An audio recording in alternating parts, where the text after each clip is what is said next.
local sports from KTVO.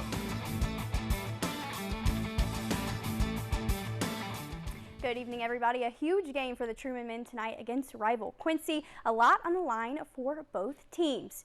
Pershing was packed and it was rocking thanks to the Riot Squad, but Quincy would come out firing. The Bulldogs would see themselves down 12-2 early, but would keep it close, down only 3 at half. In the second half, Truman began to close the gap with a nice pass from Corey Myers to Zach Fisher for 2. And with just over 5 minutes left to play, it was Zach Fisher again for 3 to give the Dogs their first lead of the game. It would continue to be back and forth, but the Hawks would be too much, and they'd get the win 97-92. 6 Bulldogs would reach double figures, led by Kyle Kanaski. Chris Foster after the game. Yeah, we got to move on. You know, this is one game in a very long season, and we get another chance to play at home on Sunday. So we got to, get a little bit of rest and refocus our energy.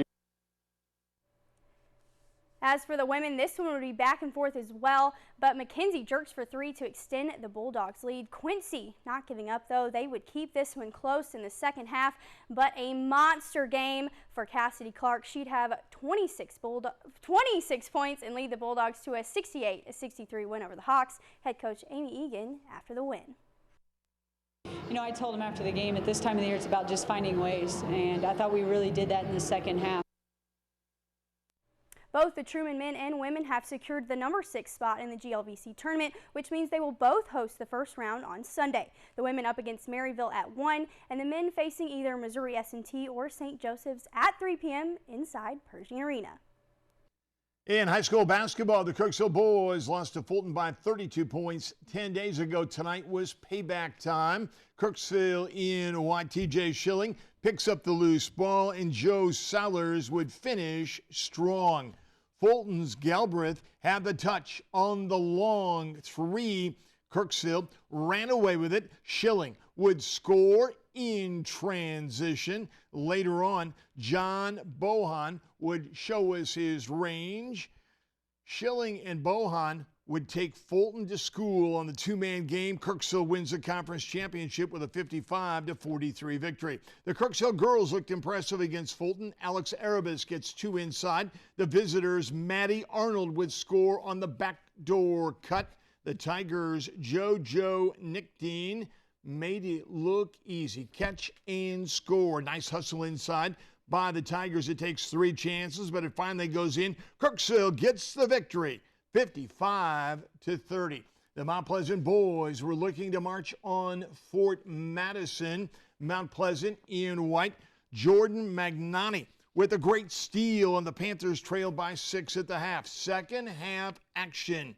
Brady Sartorius gets 3 of his 21. Jonathan Ida would get the bounce, and Mount Pleasant takes the lead. Mount Pleasant would win it by 11, 62-51. In other boys action, Oskaloosa beat Knoxville 64-56. It was Clopton 56, Knox County 41. Scotland County lost to Louisiana 54-48. Salisbury, La Plata lost to Salisbury 65-36, and Macon lost to the Clark County girls 56-31. Last night in girls basketball, Schuyler County beat Cairo on a last-second shot, while Scotland County stopped Paris. Cairo was shooting a 1-on-1. She knocks down the first, misses the second, and I chose not to call a timeout, and we pushed the ball up the floor really quickly, and we really just spread the floor. We had 4 guards on the perimeter, more of a weave, and we got to the ball to the corner, and with time running out, Bree Ruth took a big shot and knocked it down with 1 second to go. They played us in a zone all night and slowed us down, did a good job controlling the tempo to more how they want to play. And we hit enough shots and made enough plays to keep it stretched out. So they had to go in a man in the fourth quarter, and we kind of pulled away then. Teresa's up next with final weather. Stay with us.